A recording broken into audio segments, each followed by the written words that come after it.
Very good morning, class 12th. This is the last video as promised before your exam tomorrow. Wishing each one of you a very, very best for the exam tomorrow.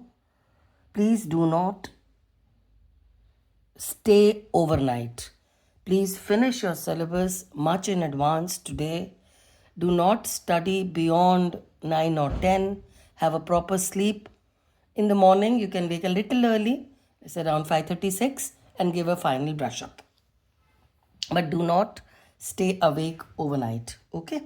Now, talking about the agenda for today's video was that I wanted to tell you about the answer sheet presentation. The first point is you have to attempt in an order. Answer sheet में attempted in an order होगा. Reading style different था. Reading you had to do from the last section, but attempt करते हुए आप start करोगे B section से, फिर सी, फिर डी और फिर ई सेक्शन के बाद ए सेक्शन एंड में कर सकते हैं, क्योंकि उसमें कई बार टाइम लग जाता है या थोड़ा टेढ़ा क्वेश्चन होता है. पर ए को स्टार्ट ए से करेंगे, लेकिन अटेम्प्ट मत करिएगा ए. I just explain how to go about it. अभी मैं आंसर शीट में करके दिखाऊंगी आपको. प्लीज़ सी कि आपका काम नीट हो. हैंड राइटिंग आपकी जैसी भी है, पर नीटनेस तो हो सकती है. लाइन्स बीच में छोड़ दीजिएगा आंसर्स के. Avoid cutting and over writing as much as possible. Latest से अगर कटिंग हो गई है तो एक स्लैश से भी तो कटिंग हो सकती है ना. पूरे को ऐसे करने की ज़रूरत नहीं है. Illustration is a must in organic reasoning question. अगर ऑर्गेनिक का रीजनिंग क्वेश्चन कर रहे हैं तो उसको इलस्ट्रेशन दिखाना ज़रूरी है for a better answer presentation.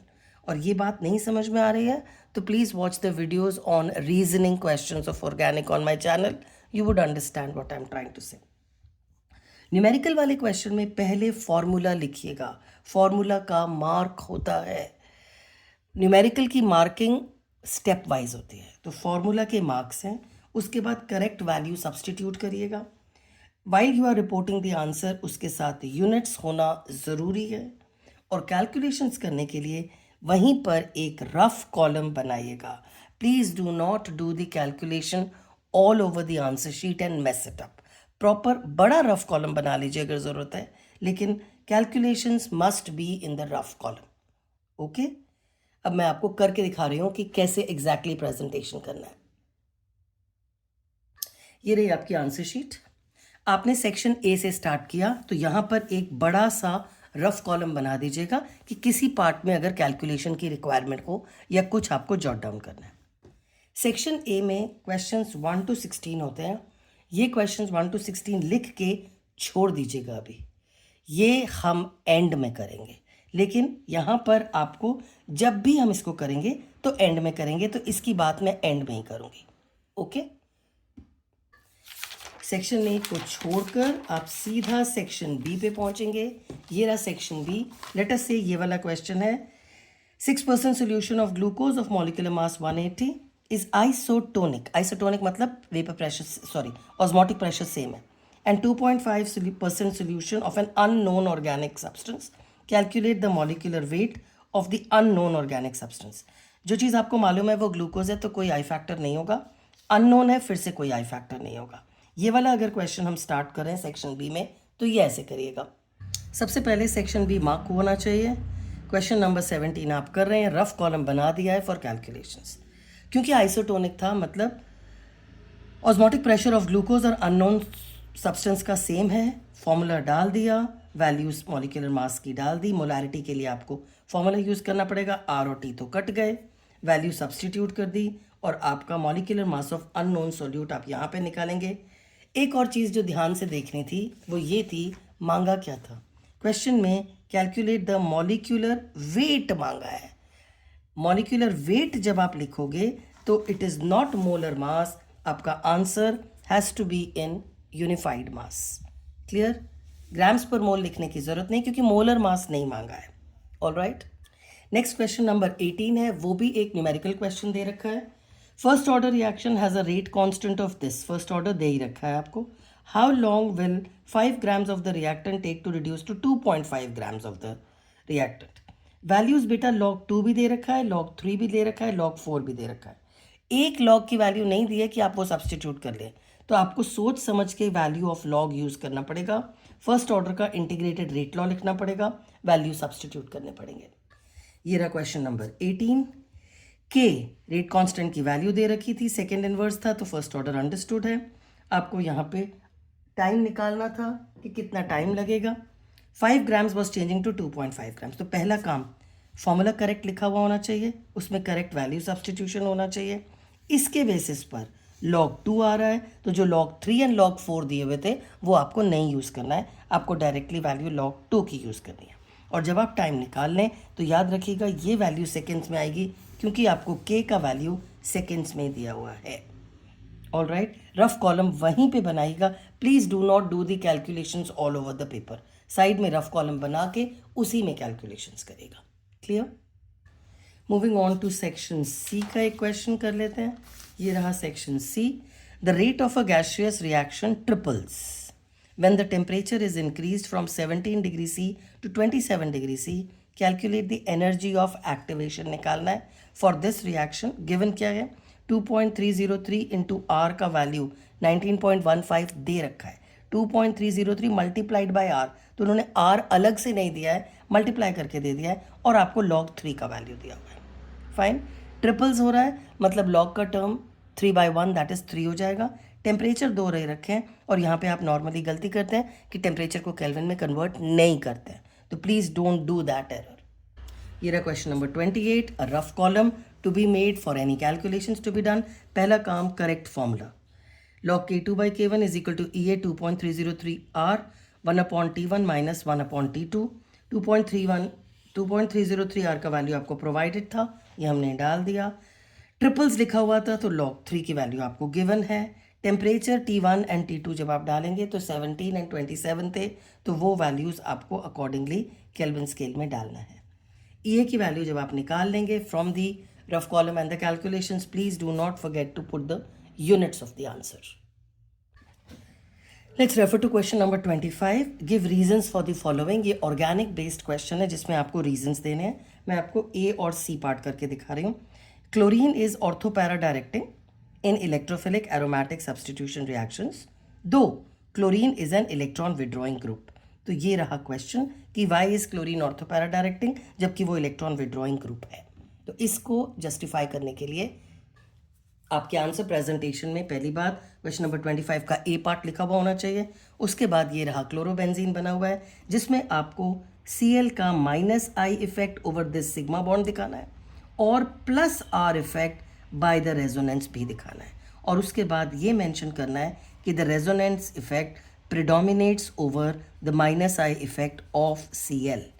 उसके बाद आपको रेजोनेटिंग स्ट्रक्चर्स बनाने हैं, और ये समझाना है कि ऑर्थो एंड पैरा पोजिशन पर नेगेटिव चार्ज आ रहा है, इसीलिए the electrophile will attack at the ortho and the para position. That is the illustration part. Rest is थोड़ा सा राइटअप लिखिएगा, बहुत सारा मत लिखिएगा। आपका आंसर यहाँ से सेल्फ एक्सप्लेनेटरी है। मैक्सिमम ऑफ 2 लाइन्स में सम अप करके आंसर को छोड़ दीजिएगा। सी पार्ट देखिए, allylic chloride is hydrolysed more easily than n propyl chloride. Allylic chloride की हाइड्रोलिसिस ईजियर है than normal propyl chloride is the question, और आपको इसका रीजन देना है। तो पहला काम, आप अलाइलिक क्लोराइड बनाइए तो सही, और एन प्रोपाइल क्लोराइड बनाइए।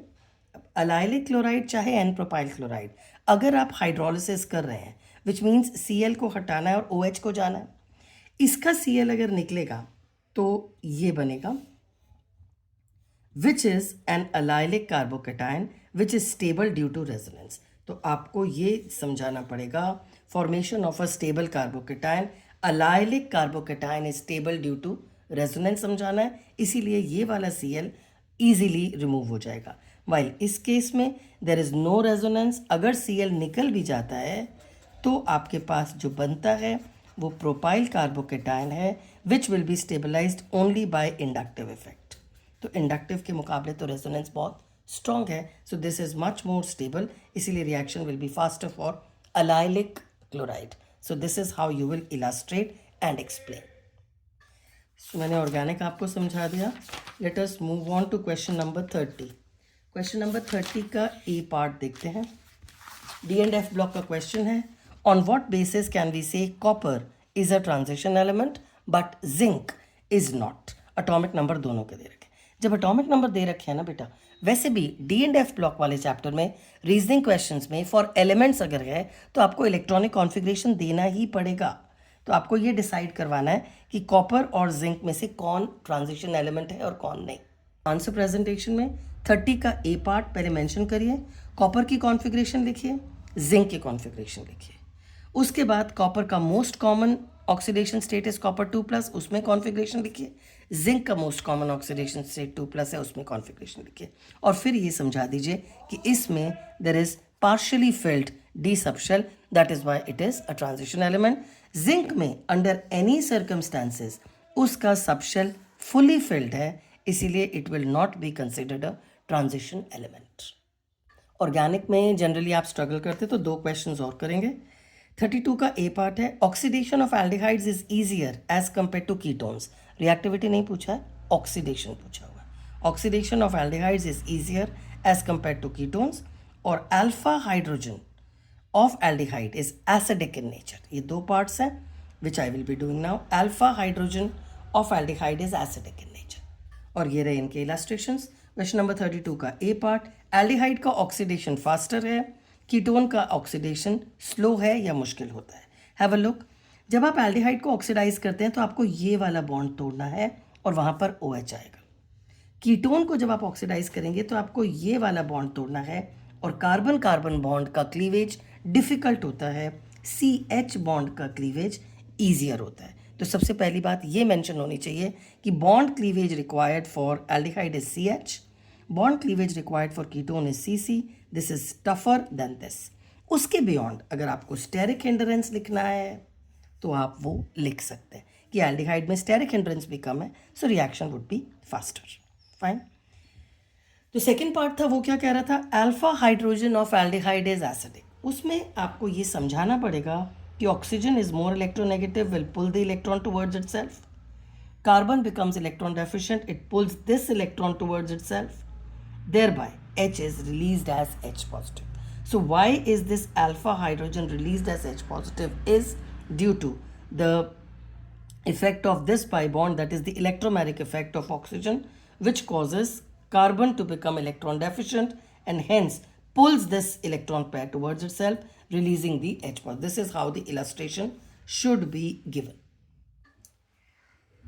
32 का और क्वेश्चन अगर आप अटेम्प्ट करें तो आपको ये और वाली बात मेंशन करनी पड़ेगी। इसमें जो मैं पहला क्वेश्चन कर रही हूँ, arrange the following in increasing order. इसमें जनरली स्टूडेंट्स गलती करते हैं कि इंक्रीजिंग और डिक्रीजिंग में गड़बड़ हो जाते हैं। Increasing order of their reactivity towards HCN। Reactivity की बात हो रही है, ये कीटोन है विथ 2 मिथाइल, ये भी कीटोन है विथ टर्ड ब्यूटाइल एंड मिथाइल, और ये एल्डिहाइड है। रिएक्टिविटी जब हम एल्डिहाइड्स और कीटोन्स की देखते हैं तो it depends on steric hindrance, पर आपसे रीज़न नहीं पूछा है, आपको सिर्फ और सिर्फ ऑर्डर देना है, तो रीज़न लिखने में टाइम खराब मत करिएगा। पहली बात 32 का पहले आप और मेंशन करेंगे ताकि एग्जामिनर के लिए इजी हो। सेकंड पार्ट में आपको सिर्फ इंक्रीजिंग ऑर्डर चाहिए था, तो इंक्रीजिंग ऑर्डर ऐसे देते हैं, aldehydes are more reactive than ketones, तो एल्डिहाइड सबसे आगे। कीटोन्स में से जिसमें बल्कियर R ग्रुप होता है वहाँ पे स्टेरिक हिंड्रेंस होती है तो वो पीछे रह जाता है। This is how the order is to be written, nothing else will you write. Chemical test वालों की प्रेजेंटेशन में भी आई हैव ऑब्जर्व बच्चे ठीक से प्रेजेंट नहीं करते हैं, तो यहाँ पे 2 केमिकल टेस्ट के क्वेश्चंस है, मैं दोनों करके दिखा रही हूँ। Give a simple chemical test to distinguish between, will do this one. Give a simple chemical test to distinguish between benzaldehyde and ethanol. Benzaldehyde और इथेनॉल दोनों ही एल्डिहाइड्स हैं, तो ये इंपॉर्टेंट बात पहले समझ में आए कि इथेनॉल और बेंजल्डिहाइड दोनों एल्डिहाइड्स हैं। ये रहा बेंजल्डिहाइड और ये रहा इथेनॉल। इथेनॉल और बेंजल्डिहाइड क्योंकि दोनों एल्डिहाइड्स हैं तो यहाँ पे आप मिथाइल कीटोन वाली बात यूज़ करेंगे, और iodoform is the test that you would write. NaOH and I2 डाला और हीट किया।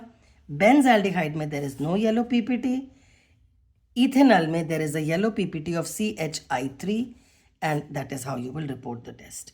अगर आपको ये वाला नहीं करना है और आपको ये बात याद आ जाती है कि जो एरोमेटिक एल्डिहाइड्स होते हैं वो फेलिंग टेस्ट नहीं देते, विच मीन्स अगर आप एरोमेटिक एल्डिहाइड में फेलिंग A+B और हीट करेंगे तो there be no orange PPT, लेकिन जो एलिफैटिक एल्डिहाइड्स होते हैं वो फेलिंग्स टेस्ट प्रोवाइड करते हैं, तो ये वाला टेस्ट भी हम यूज़ कर सकते हैं और बस इतना लिखने से हो जाता है। क्लियर? आई होप आपको पेपर प्रेजेंटेशन समझ में आ गई होगी। खुला खुला और नीट लिखिएगा। एंड में आपको सेक्शन A अटेम्प्ट करना है, जिसमें भी आपको सिर्फ चॉइसेस दिखनी है। जो भी आपका आंसर है, जो नहीं आता उसको छोड़ दिया, so on so forth. Please do not write the option also. There is no need. आपको सिर्फ ये आपका दिल है आपको चॉइस का ऑप्शन लिखना है तो आप लिखिए, आपके पास टाइम है तो आप लिखिए, otherwise this is what is required. आपका एग्जामिनर ABCD के बेस पे आपके आंसर्स चेक करेंगे, ऑप्शन राइटअप के बेसिस पे नहीं। सो माय एडवाइस इज कि आप सिर्फ ऑप्शंस लिखिएगा और आगे लिखने की कुछ ज़रूरत नहीं है। With this, I come to the end of my video and the last video before you go for your examination tomorrow. I just wish each one of you a very very best. Exam ढंग से करिएगा, tension लेने की ज़रूरत नहीं है, paper NCERT में से ही आएगा और आप सबका पेपर बहुत अच्छा होगा। Do post a message after finishing your examination to let me know how did your exam go, या कोई डाउट हो तो I can sort that out. Of course I would advise कि आप मेरा पेपर केमिस्ट्री का पेपर हो जाने के बाद नेक्स्ट पेपर पे फोकस करिएगा, इसको भूल के नेक्स्ट पे आगे बढ़िएगा। All the best, do well, stay happy, stay blessed, bye for now.